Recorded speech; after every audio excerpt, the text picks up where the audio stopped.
বিশ্বকাপ মানেই Brazil, Argentina, France, England বা জার্মানিকে নিয়ে আলোচনা। কিন্তু ইতিহাস বলে প্রতিটি বিশ্বকাপেই এমন কিছু দল থাকে যারা সবাইকে চমকে দেয়। বিশ্বকাপ 2026-এও আছে এমন কয়েকটি ডার্ক হর্স দল। 2022 বিশ্বকাপে সেমিফাইনালে উঠে তারা প্রমাণ করেছে যে বড় দলকে হারানো তাদের জন্য অসম্ভব কিছু নয়। শক্তিশালী ডিফেন্স আর দ্রুত কাউন্টার অ্যাটাক তাদের সবচেয়ে বড় অস্ত্র। জাপান।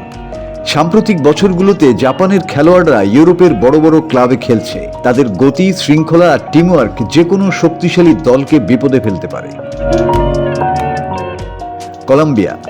অভিজ্ঞতা আর তরুণ প্রতিভার দারুণ সমন্বয় রয়েছে তাদের দলে। সঠিক দিনে তারা যে কোনো দলের বিপক্ষে ম্যাচের চিত্র বদলে দিতে সক্ষম। পর্তুগাল। অনেকেই তাদের ফেভারিট তালিকায় রাখলেও তারা এখনো বিশ্বকাপ জিততে পারেনি, কিন্তু বর্তমান স্কোয়াডে তারকাদের ভিড় এবং খেলায় রয়েছে দারুণ গভীরতা। সবশেষে ডার্ক হর্স নেদারল্যান্ড। শক্তিশালী রক্ষণভাগ, সৃজনশীল মিডফিল্ড এবং ধারালো আক্রমণ ভাগ সব মিলিয়ে তারা শিরোপার জন্য বড় চমক হতে পারে। আপনার মতে বিশ্বকাপ 2026-এর সবচেয়ে ভয়ঙ্কর ডার্ক হর্স কোন দল? কমেন্ট করে জানান। আর ফুটবলের নিত্য নতুন তথ্য পেতে আমাদের সঙ্গেই থাকুন। Desk report 24 hours Bangla.